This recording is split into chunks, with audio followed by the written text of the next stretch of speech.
Hypnotism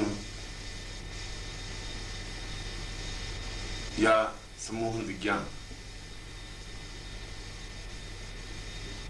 के बारे में आज मैं चर्चा करूंगा और उन आयामों के बारे में समझाऊंगा जो आज के वैज्ञानिक युग में मानव के लिए अत्यंत कल्याणकारी, उपयोगी, लाभप्रद है। हिप्नोटिज्म या सम्मोहन विज्ञान कोई धर्म या शास्त्र नहीं है, कोई वेद या उपनिषद नहीं है। यह तो शुद्ध विज्ञान और शुद्ध विज्ञान है।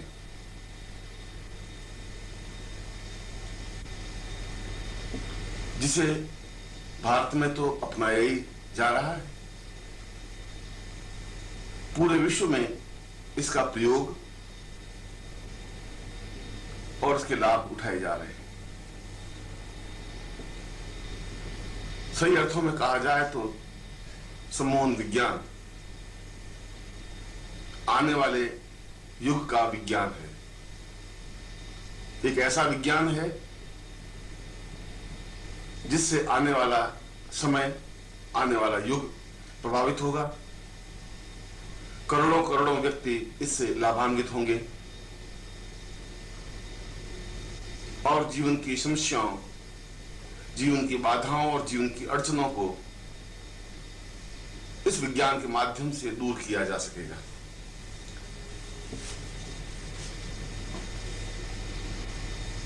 और यह एक ऐसा विज्ञान है जिसमें कुछ पढ़ने की जरूरत नहीं है, कुछ अध्ययन करने की जरूरत नहीं है।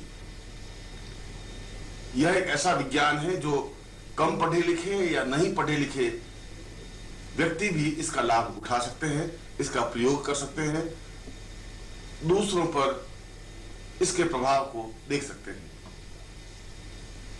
आज विश्व में ऊंचे से ऊंचा वैज्ञानिक, ऊंचे से ऊंचा दार्शनिक, ऊंचे से ऊंचा विद्वान, राजनेता, अभिनेता, व्यापारी, व्यवसायी और मजदूर सभी इस विज्ञान से लाभ उठा रहे हैं और वे आश्चर्यचकित हैं इस विज्ञान के परिणामों से, क्योंकि इस विज्ञान की संभावनाएं अनंत हैं। इस विज्ञान के बारे में जितनी भी शोध हुई है,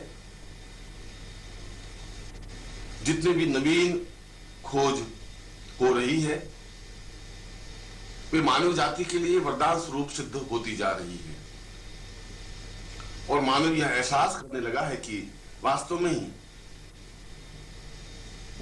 इस विज्ञान के माध्यम से संपूर्ण मानव जाति को सुखी और आनंदमय बनाई जा सकती है।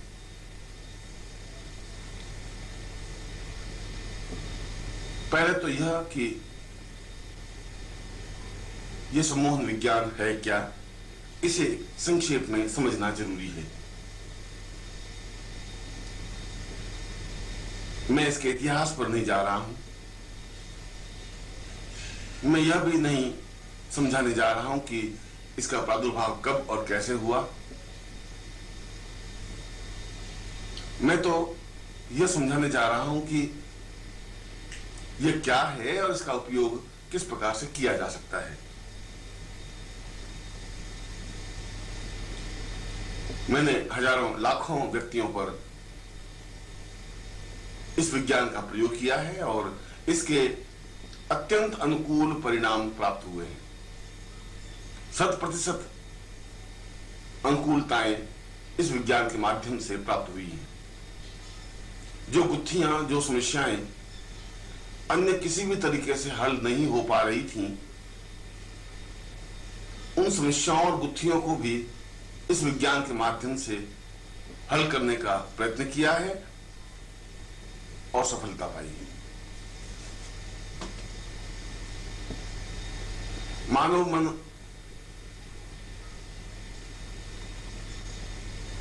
दो तत्वों से निर्मित है। एक उसका बुद्धि पक्ष है, बुद्धि से सोचता है, विचार करता है, चिंतन करता है, एक धारणा बनाता है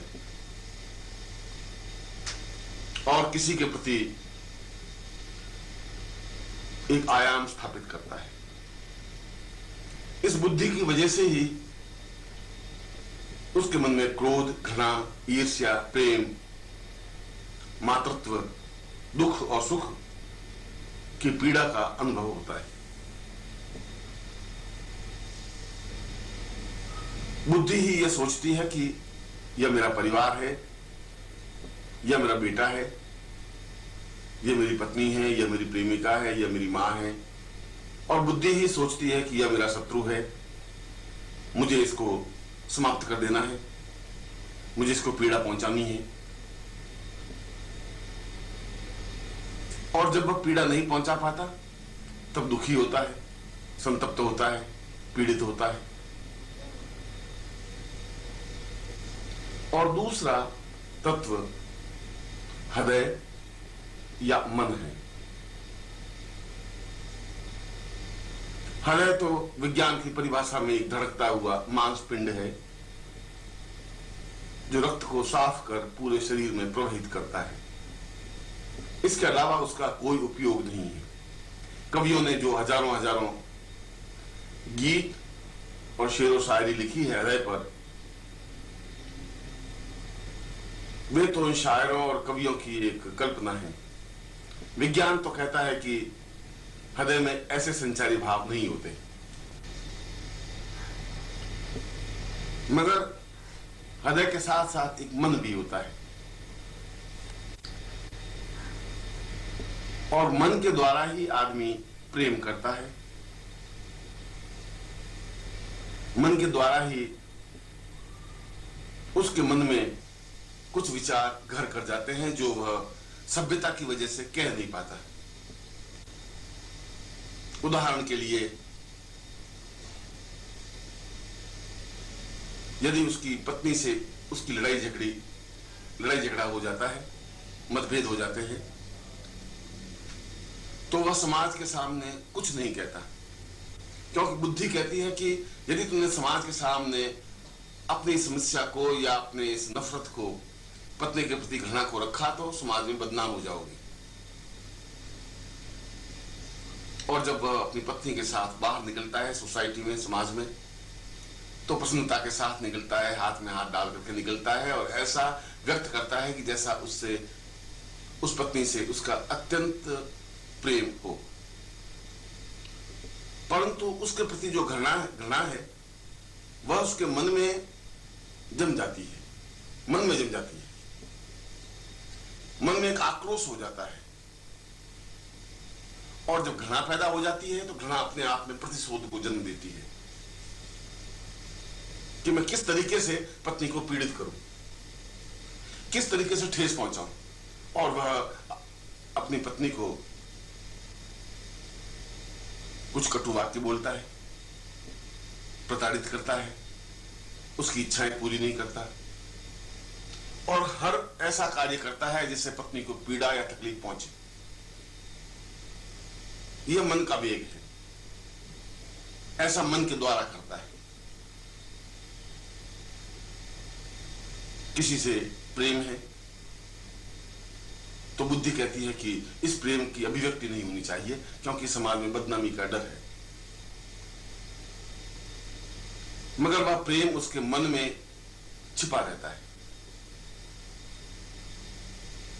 वह अत्यधिक चाहने लगता है, मिलने की अत्यधिक इच्छा होती है, पर यदि किसी कारणवश वह प्रेम टूट जाता है या प्रेमी अथवा प्रेमिका धोखा दे देता है तो वह अपने आप में बदहवास हो जाता है, परेशान हो जाता है, जीवन के प्रति मोह समाप्त हो जाता है, डॉक्टर और समाज के लोग उससे पूछते हैं, परिवार के लोग उससे पूछते हैं कि क्यों परेशान हो, क्यों तनावग्रस्त हो, क्या समस्या है, मगर वह कुछ नहीं कह पाता, क्योंकि वो तथ्य ही ऐसा है जो नहीं कह पाता। वह तो छुपा हुआ भाव है जिसे समाज के सामने या परिवार के सामने उजागर किया ही नहीं जा सकता। वह तो मन में दबा हुआ एक भाव है। और डॉक्टर परेशान होते हैं कि समस्या क्या है, इसको कोई बीमारी नहीं है। यदि चेकअप करते हैं तो किसी प्रकार की कोई समस्या दिखाई नहीं देती। फिर ये इतना परेशान, इतना पीड़ित, इतना चिंतित क्यों है, क्या कारण है? ये कारण डॉक्टर नहीं ढूंढ पाएंगे, ये कारण परिवार वाले भी नहीं ढूंढ पाएंगे, क्योंकि यह कारण तो मन में छुपा हुआ है। और उस प्रेम में वो पागल होकर, बदहवास सा होकर खाना पीना भूल जाता है, व्यापार भूल जाता है, कार्य भूल जाता है, परिवार के उत्तरदायित्व से अलग हट जाता है और धीरे धीरे अपने आप को मटिया मेट करने के लिए तैयार हो जाता है। और यदि समय पर इसका समाधान नहीं किया जाए तो आत्महत्या तक भी कर लेता है।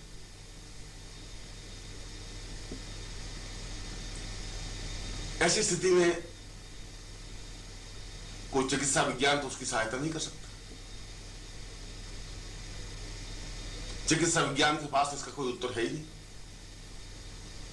शास्त्रों के पास भी और पंडितों के पास भी, पुरोहितों के पास भी इसका कोई समाधान नहीं है। उसको समझाने से भी उसके ऊपर कोई प्रभाव नहीं पड़ेगा, क्योंकि उसके अंतस्तर में एक भाव है, एक वेदना है, एक पीड़ा है, एक दुख है, और वो समझाने से वह पीड़ा या दुख दूर नहीं हो सकता। मन में एक कसक है, एक चोट है। इस समस्या का समाधान केवल सम्मोहन विज्ञान कर सकता है, जो बहुत अच्छा सम्मोहन विज्ञानी है, हिप्नोटिस्ट है। वह एक विशेष विधि से उसके अंदर जो कसक है, जो दर्द है, जो पीड़ा है, उसी को दूर कर लेता है, समाप्त कर लेता है। और जब पीड़ा, वो दर्द, वो कसक वो दूर हो जाती है तो वह व्यक्ति अत्यंत सामान्य हो जाता है।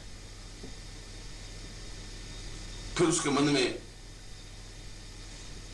किसी प्रकार का एक भाव नहीं रहता, आत्महत्या का भाव भी नहीं रहता।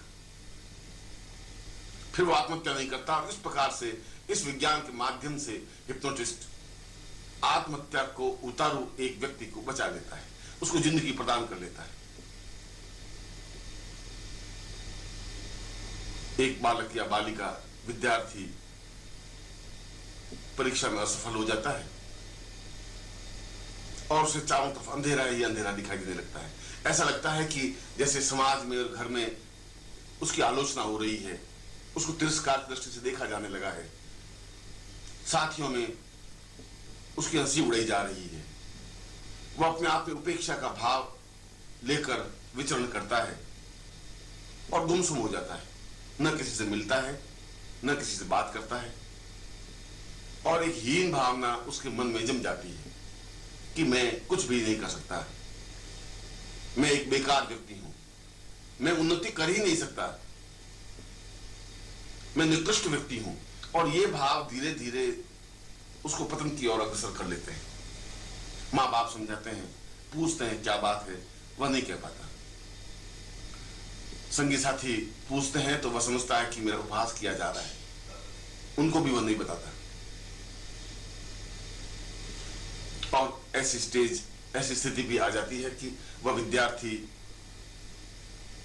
आत्महत्या कर लेता है, समाप्त हो जाता है अथवा पागल हो जाता है। इसी प्रकार घर में किसी प्रिय की मृत्यु हो जाती है तो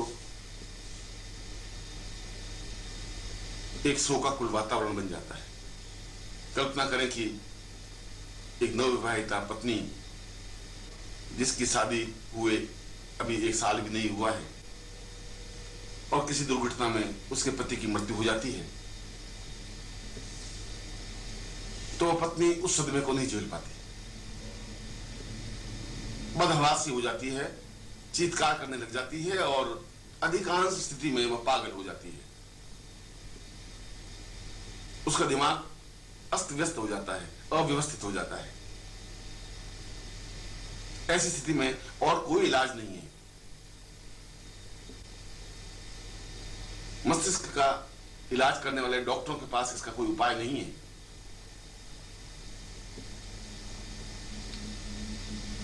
उस पागलपन की स्थिति को बचाने के लिए केवल सम्मोहन विज्ञान ही काम आ सकता है,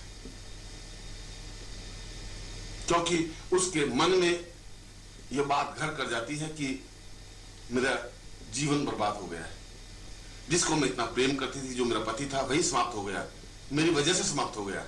मैं इस घर में आई और वह बर्बाद हो गया। घर का एक मुखिया, घर का एक लड़का, एक जवान व्यक्ति समाप्त हो गया।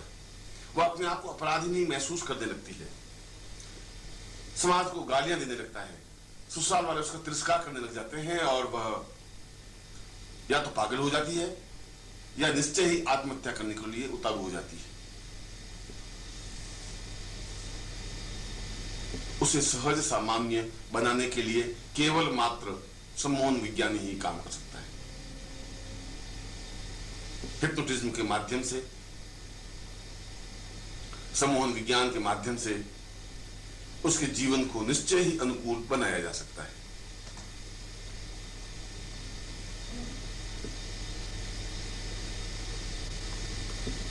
इसके अलावा भी जीवन के कई क्षेत्र हैं जहां सम्मोहन विज्ञान सहायता पहुंचाता है। कई व्यक्ति मानसिक ग्रंथियों से पीड़ित होते हैं। कुछ व्यक्ति, पुरुष या स्त्रियां ऐसे भी होते हैं जो हर समय भयभीत रहते हैं, डरे हुए रहते हैं, कोई तकलीफ नहीं हो जाए, कोई बीमारी नहीं आ जाए, किसी का एक्सीडेंट नहीं हो जाए, या मुझे कोई चाकू नहीं मार दे, या मुझे कोई रिवॉल्वर से समाप्त नहीं कर दे। और यह भय उसके मन में जम जाता है, हर समय भयभीत रहता है, उसके चेहरे पर एक मुर्दनी छा जाती है, वह किसी कार्य को सही ढंग से कर ही नहीं पाता और धीरे धीरे उसका उत्साह, उसकी रुचि व्यापार से या नौकरी से समाप्त हो जाती है। धीरे धीरे वह कमजोर, दुखी और संतप्त दिखाई देने लगता है। भय से आक्रांत व्यक्ति और कर भी क्या सकेगा, जबकि यह भय निर्मूल है, जबकि ऐसा संभव नहीं है, फिर भी यह एक प्रकार की बीमारी है।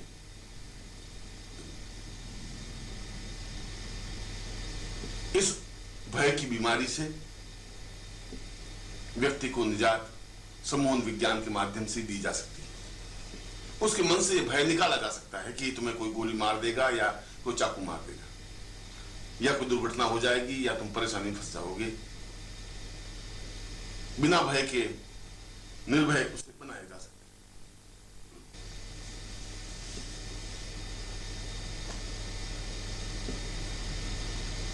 कुछ व्यक्तियों को हर समय हीन भावना बनी रहती है,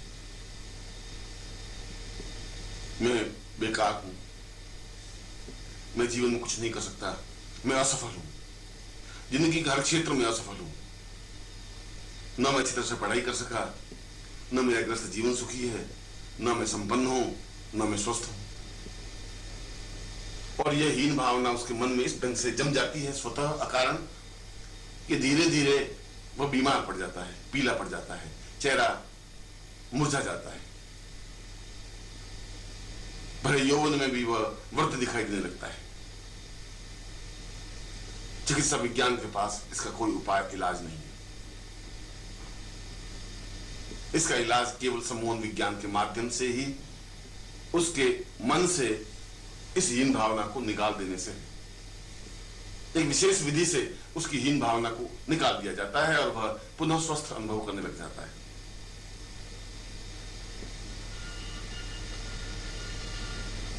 यह तो एक प्रकार हुआ, मगर इसके रचनात्मक उपाय भी है, संबंध विज्ञान के लाभ भी हैं। यदि पति पत्नी में झगड़ा हो जाता है, मतभेद हो जाते हैं, तनाव हो जाता है, और यदि पति के मन में पत्नी के प्रति घृणा सी आ जाती है, तो पति को सम्मोहित करके उसके मन से घृणा का भाव समाप्त किया जा सकता है। और जब उसके मन से घृणा का भाव समाप्त हो जाएगा तो अपने आप पत्नी के प्रति प्रेम भी स्थापित हो जाएगा, अटैचमेंट भी बन जाएगा और वापस उनका ग्रस्त जीवन सुखमय बन सकेगा। कई पुरुषों को हर समय यह तनाव रहता है कि मेरी पत्नी दुष्चरित्र है, किसी और से प्रेम कर रही है। यह बात अपनी पत्नी को तो नहीं कह पाता, पर उसके मन में बराबर यह तनाव बना रहता है।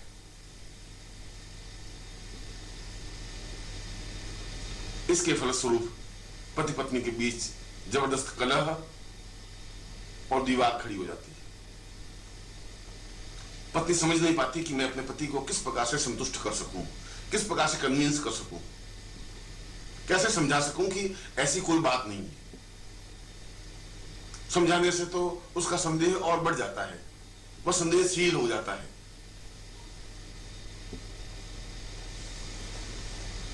इससे कई ग्रस्त घर टूट गए, बिखर गए। इस समस्या का समाधान भी संबंध विज्ञान के माध्यम से ही हो सकता है। और कई स्त्रियों को भी यह तनाव, यह आशंका बनी रहती है कि उसका पति दुष्चरित्र है, ऑफिस से 2 घंटे लेट आता है तो जरूर कोई कारण है, 4 दिन बाहर जाता है तो कोई न कोई कारण है, या जरूर किसी ने साथ इसका प्रेम है। और वह पत्नी कुछ कह नहीं पाती, अंदर के अंदर घुटती रहती है, तनावग्रस्त रहती है, उलझन से भरी रहती है और धीरे धीरे उसका वैवाहिक जीवन दुखमय हो जाता है, तनावग्रस्त हो जाता है। इस समस्या का समाधान भी संबंध विज्ञान के पास ही है। यदि कोई युवक या युवती परस्पर प्रेम कर रहे हैं और अत्यंत प्रेम है और कुछ समय बाद प्रेमिका के मन में प्रेमी के प्रति वह भाव नहीं रहता, उतना प्रेम नहीं रहता जितना होना चाहिए, उसका मन किसी और युवक के साथ जुड़ जाता है, वह किसी और को चाहने लगती है। ऐसी स्थिति में पहला प्रेमी अत्यंत विक्षिप्त और परेशान हो जाता है, दुखी हो जाता है, संत्रस्त हो जाता है। वह समझ नहीं पाता कि मैं क्या करूं, कैसे करूं।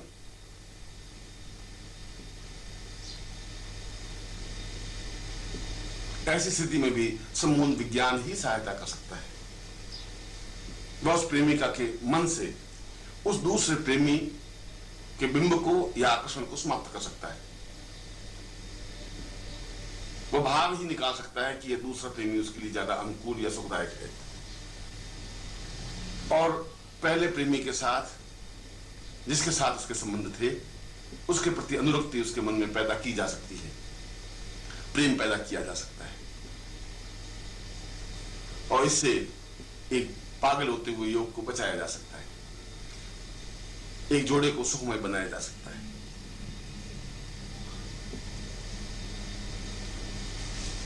चिकित्सा विज्ञान के क्षेत्र में भी संबंध विज्ञान कार्य कर रहा है। किसी व्यक्ति को सम्मोहित कर उसका कठिन से कठिन ऑपरेशन किया जा सकता है, बिना किसी प्रकार की बेहोशी की दवा दिए हुए, बिना बेहोश किए केवल सम्मोहन कर उसका 2 घंटे 4 घंटे ऑपरेशन कर सकता है और उसे भान ही नहीं रहता कि मेरा ऑपरेशन किया जा रहा है या मेरा शरीर चीर फाड़ हो रहा है या उसको चीरा जा रहा है या काटा जा रहा है। इससे शरीर के अंगों पर जो दूषित प्रभाव बेहोशी की दवा से होने की संभावनाएं हैं वे दूर हो जाती है।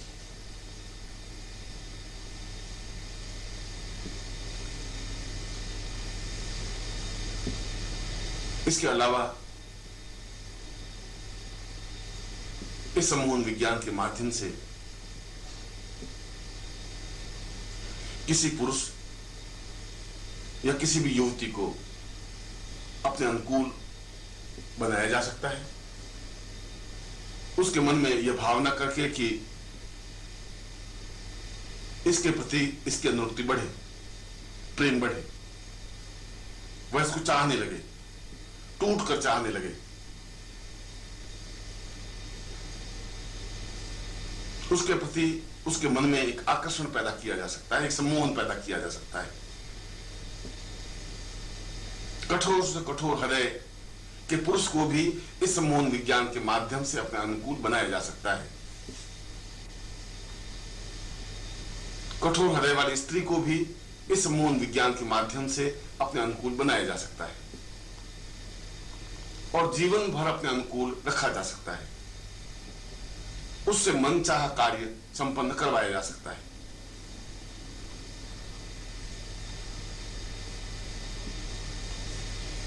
सम्मोहन विज्ञान के माध्यम से समाज में अनुकूलता पैदा की जा सकती है। यदि अधिकारी के साथ, ऑफिसर के साथ मतभेद है, तनाव है, वह कहना नहीं मानता, समय पर छुट्टी नहीं देता या प्रमोशन नहीं करता, तो उसे व्यक्ति सम्मोहित कर सकता है और अपने अनुकूल बना सकता है। उसके मन को यह भावना दे सकता है कि मैं ही तुम्हारा हितचिंतक हूं, तुम्हें मेरा कहना मानना चाहिए, जो मैं कहूं वह तुम्हें करना चाहिए। और ऐसी भावना देने के बाद वह व्यक्ति अनुभव करेगा कि उस ऑफिसर का रवैया ही बदल गया है, वह उसे चाहने लगा है, उसकी प्रत्येक बात मानने लगा है। जिस प्रकार से वह चाहता है उसी प्रकार से ऑफिसर कार्य करता है।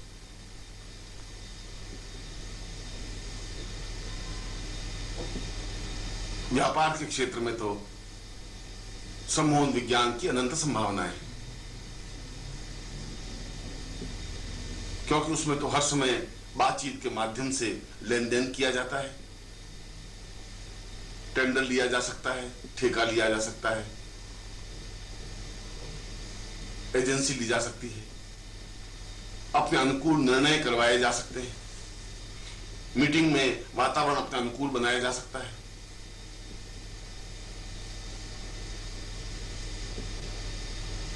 सैकड़ों हजारों मजदूरों पर सम्मोहन करके उन्हें हड़ताल से बचाया जा सकता है। उनमें ऐसी भावना दी जा सकती है कि यह कारखाना, यह मिल हमारी खुद की संपत्ति है, इसको आग नहीं लगाना है या हड़ताल नहीं करनी है, और मजदूर बिल्कुल आज्ञाकारी व्यक्ति की तरह कार्य करते रहेंगे।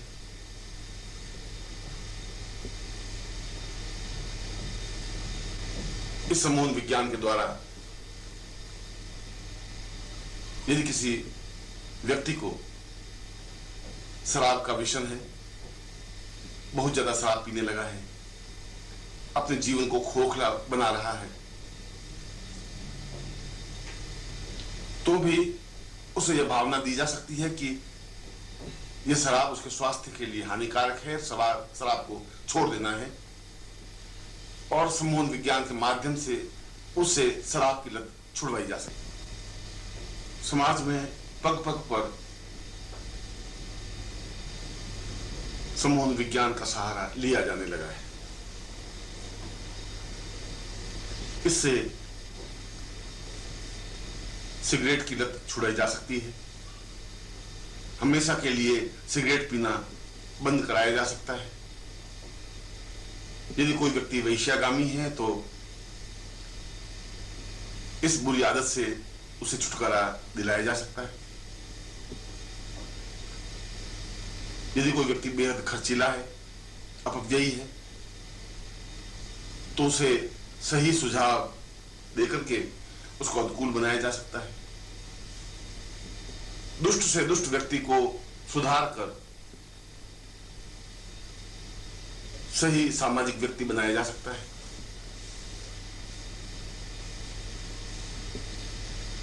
और किसी भी प्रकार से जीवन में अनुकूलता प्राप्त करने के लिए सम्मोहन विज्ञान का सहारा लिया जा सकता है। यही नहीं, अपितु सम्मोहन का एक दूसरा प्रकार समूह सम्मोहन है। यह तो जो मैं बता चुका हूं वह सब व्यक्तिगत सम्मोहन है। किसी एक पुरुष या किसी एक स्त्री को अपने अनुकूल बनाने की क्रिया या भाव है कि हम किसी को भी अपने अनुकूल बना सकते हैं जीवन भर के लिए, हमेशा हमेशा के लिए। पर मास हिप्नोटिज्म या समूह सम्मोहन विज्ञान के माध्यम से सामने उपस्थित पूरी भीड़ को अनुकूल बनाई जा सकती है। सम्मोहन विज्ञान के माध्यम से उन सबको उनके मन पर एक चिंतन दिया जा सकता है कि मैं जो कुछ कह रहा हूं वही सही है और मेरी बात को ही तुम्हें मानना है, मेरा अनुसरण करना है। जो मैं कहूं वह सही है, सत्य है। और इस प्रकार का प्रभाव उसके मन पर देकर के यदि कोई व्यक्ति मंच से कुछ भी कहता है तो भीड़ में एक सन्नाटा सा छा जाता है। भीड़ उस बात को मानने लग जाती है, उसकी अनुयायी बन जाती है, उसकी फॉलोवर बन जाती है। पूरी भीड़ को, हजारों लाखों व्यक्तियों को इस विज्ञान के माध्यम से कंट्रोल किया जा सकता है।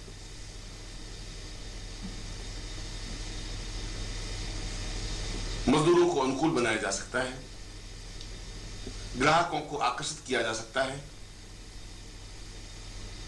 वह ग्राहक हमेशा हमेशा के लिए उसका मुरीद बन जाए, ऐसा किया जा सकता है। इस मास हिप्नोटिज्म या समूह हिप्नोटिज्म के द्वारा यदि एक सफल व्यवसायी हजारों लोगों के बीच समूह हिप्नोटिज्म करके कहता है कि मेरा ब्रांड ही सबसे उत्तम है और तुम्हें इसी का उपयोग करना है, और फिर उसका हिप्नोटिज्म तोड़ देता है, तो उन भीड़ में से प्रत्येक व्यक्ति के मन पर एक ही भाव स्थापित हो जाता है कि अमुक ब्रांड ही उत्तम है और वे उनका ही उपयोग करने लग जाते हैं।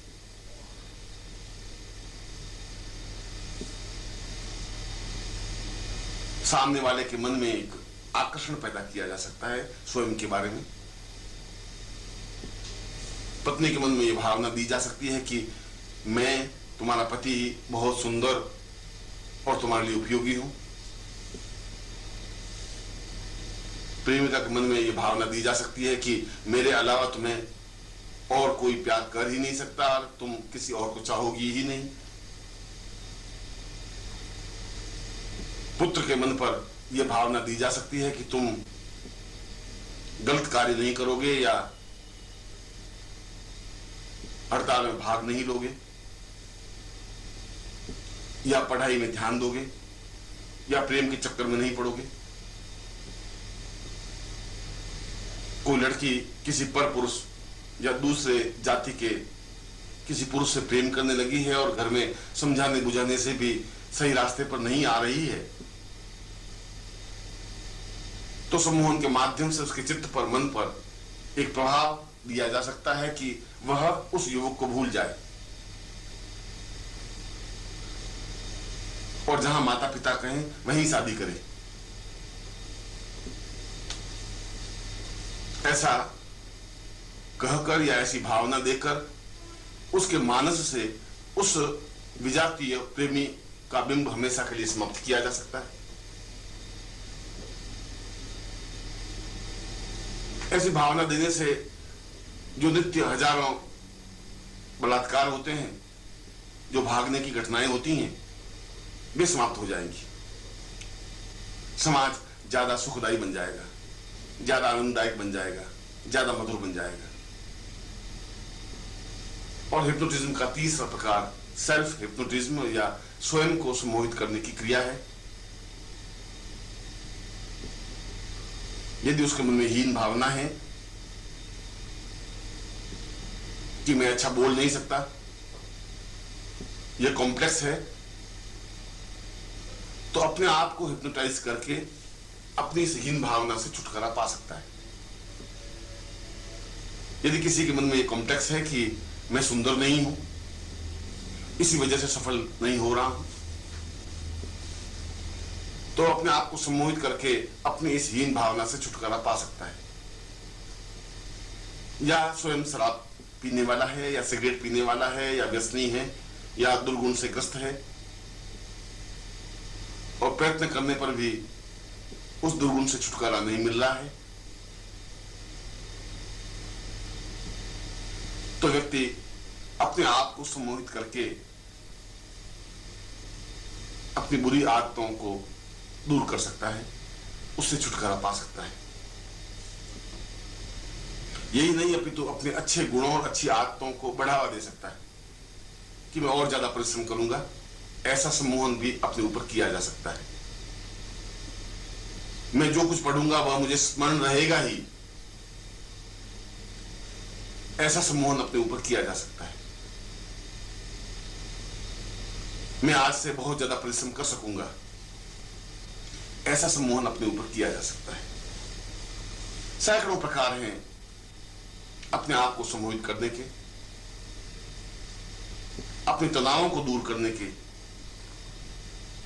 अपनी समस्याओं से छुटकारा पाने के, जीवन को ज्यादा सुखमय बनाने के, आनंददायक बनाने के।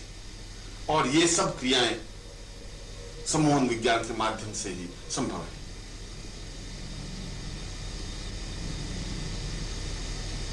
प्रश्न उठता है कि सम्मोहन विज्ञान किस तरीके से प्रयोग में लाया जा सकता है। जैसा कि मैंने बताया कि ये सारी क्रियाएं हमारे मन से संचालित होती हैं, और मन से भी नीचे एक और मन है जिसको अंतर मन कहते हैं, अंतश्चेतना कहते हैं, इनर कॉन्शियस कहते हैं। जब हम किसी को सम्मोहित करते हैं तो बाहरी दुनिया से कट जाता है, उसकी बुद्धि, उसके तर्क फिर काम नहीं करते, फिर वह दिमाग से नहीं चलता, वह एक प्रकार से एक क्षण के लिए समर्पण युक्त हो जाता है। तब हम उसके मन पर जो भी चेतना देते हैं, जो भी विचार देते हैं, वह मन पर स्थायी रूप से जम जाता है। जैसे कि कोई शराबी है और उसको सम्मोहित करके बाहरी दुनिया से काट कर उसे यह भावना दी जाए कि शराब अत्यंत घटिया और खराब चीज है, इससे फेफड़े समाप्त हो जाते हैं, लीवर खराब हो जाता है, आदमी मृत्यु को प्राप्त हो जाता है, बुढ़ापा आ जाता है और जीवन बर्बाद हो जाता है, और तुम्हें इसी क्षण से इस शराब से घृणा करनी है, नहीं पीनी है। तो ये शब्द, ये विचार उसके मन पर अंकित हो जाएंगे। उसे हम ये भावना देंगे कि तुम शराब को देखते ही तुम्हें घृणा होने लगेगी और तुम शराब फेंक दोगे। और जब हम उसे वापस वर्तमान दुनिया में आने देते हैं, चेतना अवस्था में लाते हैं, तो उसके मन पर जो प्रभाव दिया है वह तो स्थायी रहेगा ही। फिर जब व्यक्तिगत जीवन में वह शराब को देखेगा तो शराब से उसको घृणा हो जाएगी, फेंक देगा शराब, नहीं पिएगा और एक आदत से छुटकारा मिल जाएगा। यदि कोई प्रयत्न करने पर भी प्राप्त नहीं हो रहा है, या हमारे अनुकूल नहीं हो रहा है, या हमारे बस में नहीं हो रहा है, तो उसे सम्मोहित करके बाहर दुनिया से काटकर उसके मन पर यह प्रभाव दिया जा सकता है कि तुम केवल मेरी ही आज्ञा पालन करोगे या मुझे ही चाहोगे। जो मैं कहूंगी तुम्हें वही कार्य करना है। और फिर जब उसे चेतनावस्था में लाया जाता है तो उसके मन पर जो बिंब दिया गया है वह अपने आप में स्थायी रह जाएगा और उसके मन से घृणा या क्रोध अपने आप में समाप्त हो जाएगा और वह उसको चाहने लग जाएगा, उसके प्रति अनुरक्ति पैदा करने लग जाएगा, उसके प्रति चाहत बढ़ जाएगी। इसलिए मन पर जो विचार बिंब प्रेषित किए जाते हैं उसको सम्मोहन विज्ञान कहा जाता है। और फिर सम्मोहन विज्ञानी यदि योग्य हो, अभ्यासरत हो, तो इस मन से भी आगे जो अंतर्मन है, अंतश्चेतना है, इनर कॉन्शियस है, वहां तक उस व्यक्ति को ले जाकर खड़ा कर देता है। वो बाहर दुनिया से कट जाता है, बाहर दुनिया का प्रभाव उस पर होता नहीं, मस्तिष्क का प्रभाव उस पर नहीं होता, बुद्धि या तर्क उसके ऊपर हावी नहीं होते और वह मन पर आकर के खड़ा हो जाता है, मन की गिरफ्त में आ जाता है। जो मन कहता है उसी को मानने लग जाता है और सम्मोहन विज्ञान इसको और आगे ले जाकर के अंतर्मन तक खड़ा कर देता है और हमेशा हमेशा के लिए कोई भाव या कोई बिंब या कोई वस्तु या कोई तथ्य उसके अंतर्मन में अंकित कर देता है। और जब ऐसा हो जाता है तो वह हमेशा हमेशा के लिए स्थायी रूप से उसके मन में यह भाव या बिंब स्थापित हो जाता है।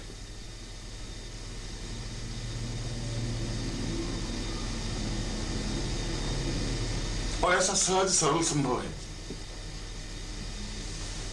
जो कुछ मैंने ऊपर बताया है, इन प्रयोगों को मैंने हजारों बार हजारों लोगों पर किया है और एक भी घटना ऐसी नहीं हुई कि उसमें असफलता मिली हो।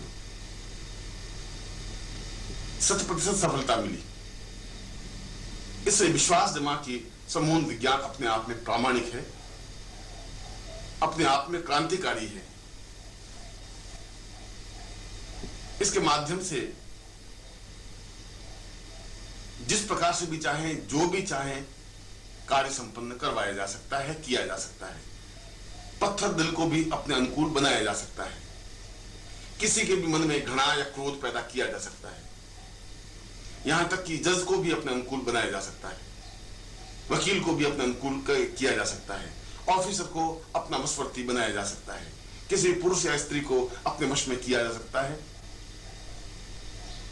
पूरी भीड़ को अपने अनुकूल बनाया जा सकता है, बुरी आदतों से छुटकारा पाया जा सकता है, अपने आप को सजेशन देकर के अपने आप को सम्मोहित करके सारी समस्याओं से मुक्ति पाई जा सकती है और तनावों से छुटकारा मिल सकता है।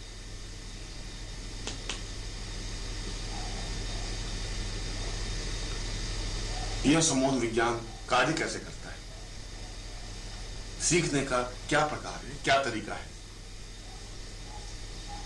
ज्यादा अच्छा तो यह हो कि जो व्यक्ति सम्मोहन विज्ञान सीखने का इच्छुक हो वह किसी सफल सम्मोहन विज्ञानी या हिप्नोटिस्ट के पास जाकर रहे और उससे प्रैक्टिकल सीखे, क्रियात्मक रूप से सीखे, अभ्यास करे, तो सफलता के परिणाम ज्यादा अनुकूल बन सकेंगे।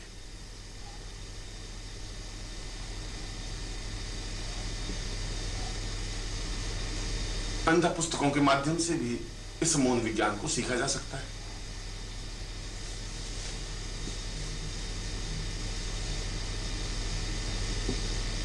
किसी भी व्यक्ति को उसकी बुद्धि से परे हटाकर चेतन अवस्था से अलग कर उसे बाहर दुनिया से काटने का काम नेत्रों के माध्यम से किया जाता है। इसके लिए सम्मोहन विज्ञानी को पहले अपने ऊपर अभ्यास करना चाहिए, सफल सम्मोहन विज्ञानी बनना चाहिए। उसकी आंखों में एक चमक लानी चाहिए, आंखों में तेज लाना चाहिए, एक प्रकाश लाना चाहिए, एक प्रभाव लाना चाहिए, एक ज्योति पुंज लाना चाहिए। क्योंकि सामने वाले व्यक्ति से हमारा संबंध केवल नेत्रों के माध्यम से ही हो सकता है।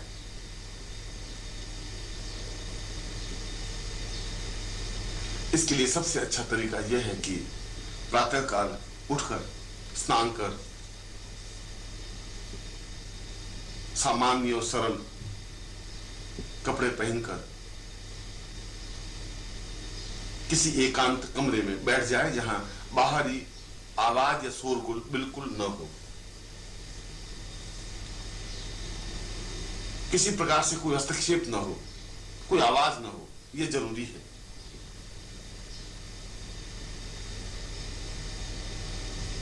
कमरे में एक बहुत कम रोशनी का लैंप लगा दें,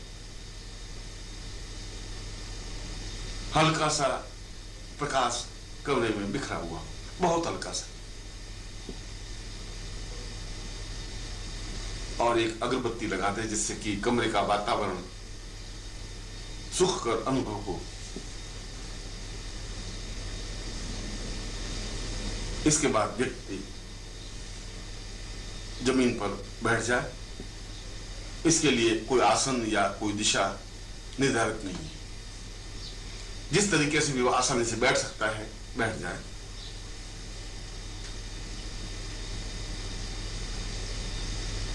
और अपने सामने 1 फीट की दूरी पर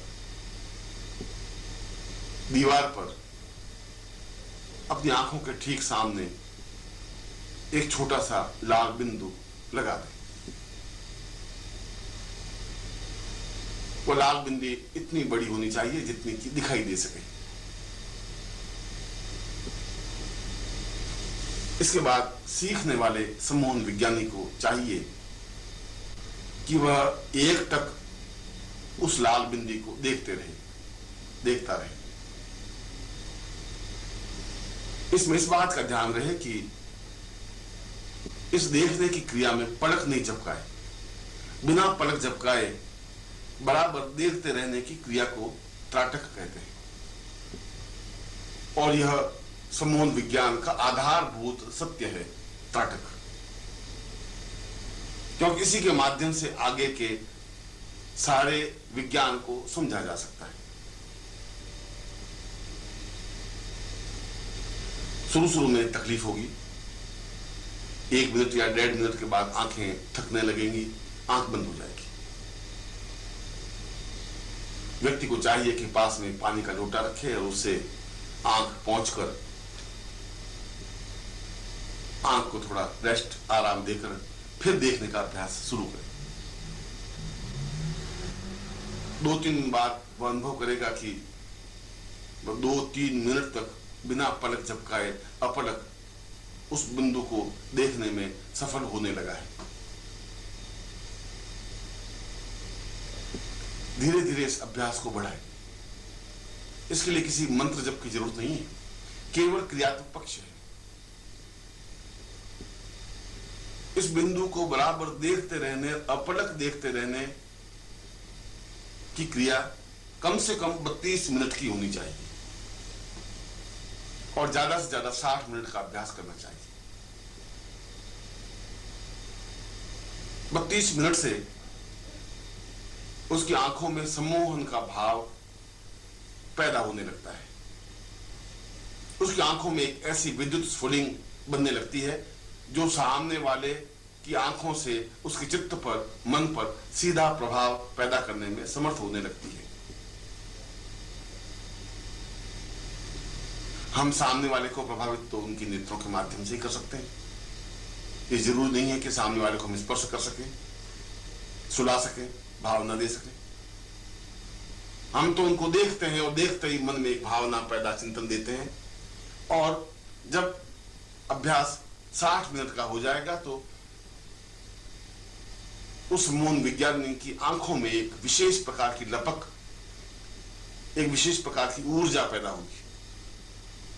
यह ऊर्जा अपने आप में बहुत शक्तिशाली है, हजार परमाणु बमों से भी ज्यादा ताकतवान, क्षमतावान है। एक ऐसी लपक है जो सामने वाले की आंखों से होते हुए उसके मन पर पहुंच जाती है। इसका सीधा संबंध सामने वाले की आंखें और आंखों के माध्यम से उसके मन पर पहुंचने की क्रिया है।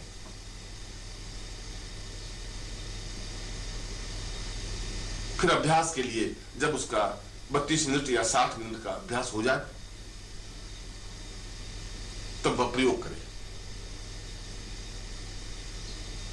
किसी अधिकारी के पास या किसी व्यक्ति के पास या किसी मित्र के पास जाए, उसके सामने बैठे और 1 मिनट या 2 मिनट देखे।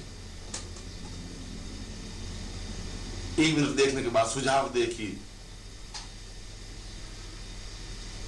अपने होठों से यह सुझाव दे मन ही मन कि यह मेरा मित्र उठे और पानी की गिलास ला करके मुझे दे, और वह अनुभव करेगा कि वह उठ करके पानी की गिलास लेके आ जाता है। इसका मतलब आपने जो उसकी आंखों के माध्यम से आज्ञा दी वह उसके चित्त पर, मन पर अंकित हुई। मन पर अंकित हुई, उसके अनुसार वो कार्य करने लगा। यदि वो पानी गिलास ला के देता है तो दूसरे कार्य भी जैसा आप कहेंगे वैसा ही करेगा। अधिकारी को, किसी पुरुष को, किसी स्त्री को इस प्रकार की आंखों से देखकर, भावना देखकर आज्ञा दी जा सकती है।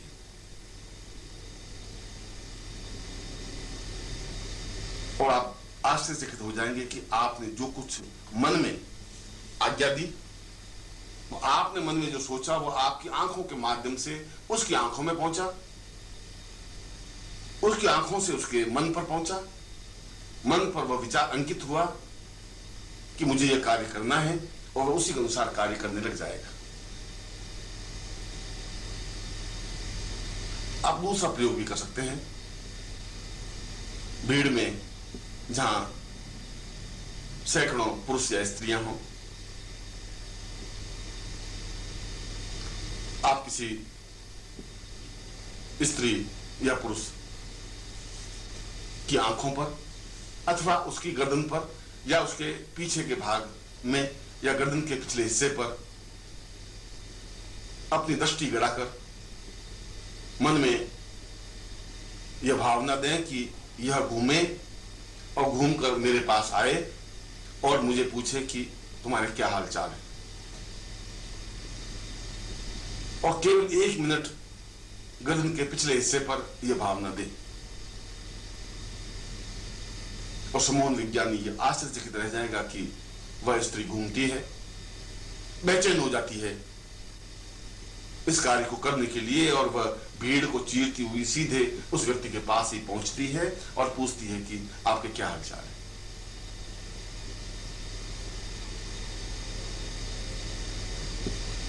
फिर आप इस प्रयोग को थोड़ा सा आगे बढ़ा सकते हैं। यह तो सामने दिखाई देने वाले पुरुष या स्त्री के बारे में प्रयोग है। जब आपका अभ्यास 60 मिनट का या इससे ज्यादा होने लग जाए तब आप अपने शहर में ही रहने वाले किसी मित्र का चित्र या बिंब अपनी आंखों के सामने लाएं और एक टक आप उस मित्र को देखने के बाद आज्ञा दें कि वह मित्र आपको टेलीफोन करे, इसी क्षण टेलीफोन करे। और आप आश्चर्यचकित हो जाएंगे कि उसी क्षण उसका टेलीफोन आता है और वह यह कहता है कि मैं न मालूम क्या हो गया था, मैं तुमसे बात करने के लिए व्याकुल हो रहा था। अभी अभी मेरे मन में इतना आया कि मैं हर हाल में तुम्हारा टेलीफोन करूं, तुमसे बात करूं, और मैंने तुम्हें टेलीफोन किया।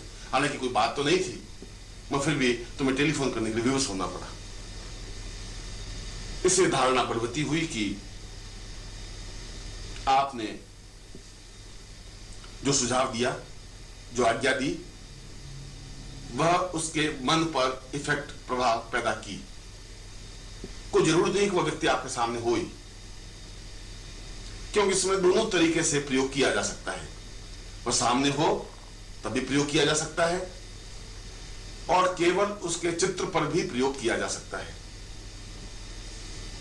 उसका चित्र सामने रखकर, उसकी आंखों में देखकर, ताटक कर उसे आप जो भी आज्ञा देंगे, वह हजारों मील दूर बैठे हुए व्यक्ति के मन पर भी उस आज्ञा का प्रभाव पड़ेगा। और वह यह कार्य करने के लिए विवश हो जाएगा जो आप आज्ञा देंगे, जिस प्रकार की आप आज्ञा देंगे, जो कुछ कहेंगे।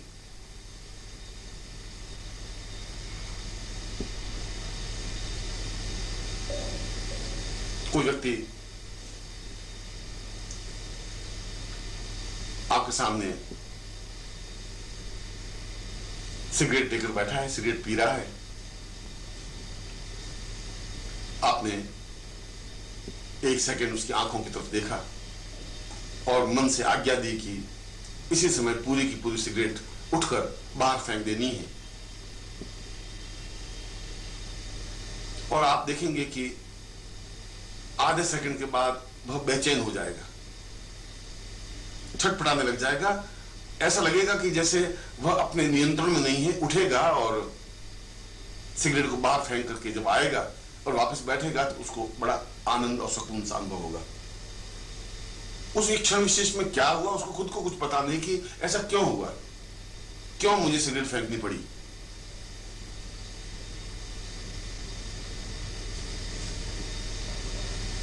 ठीक इसी प्रकार का भाव, इसी प्रकार की आज्ञा प्रेमी को, प्रेमिका को, पुत्र को, पुत्री को, पत्नी को, पति को, अपने अधिकारी को, किसी को भी दी जा सकती है। और विशिष्ट प्रकार में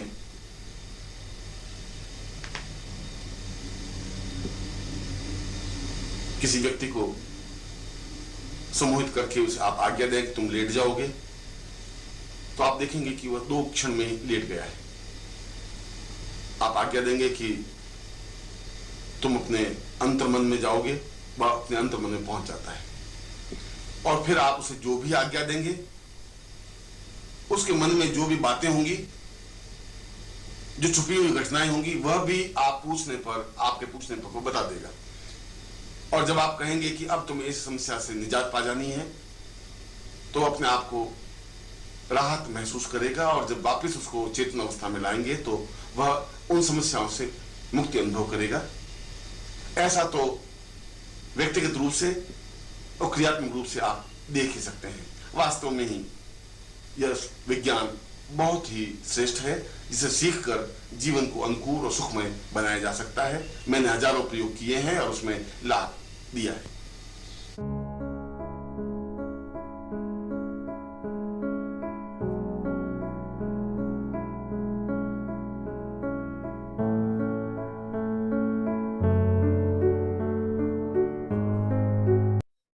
ओम परम तत्वाय नारायणाय गुरुभ्यो नमः। ओम ह्रीं मम प्राण देह रोम प्रतिरोम चैतन्य जाग्रय ह्रीं ओम नमः। ओम भूर्भुवः स्वः तत्सवितुर्वरेण्यं भर्गो देवस्य धीमहि धियो यो नः प्रचोदयात्।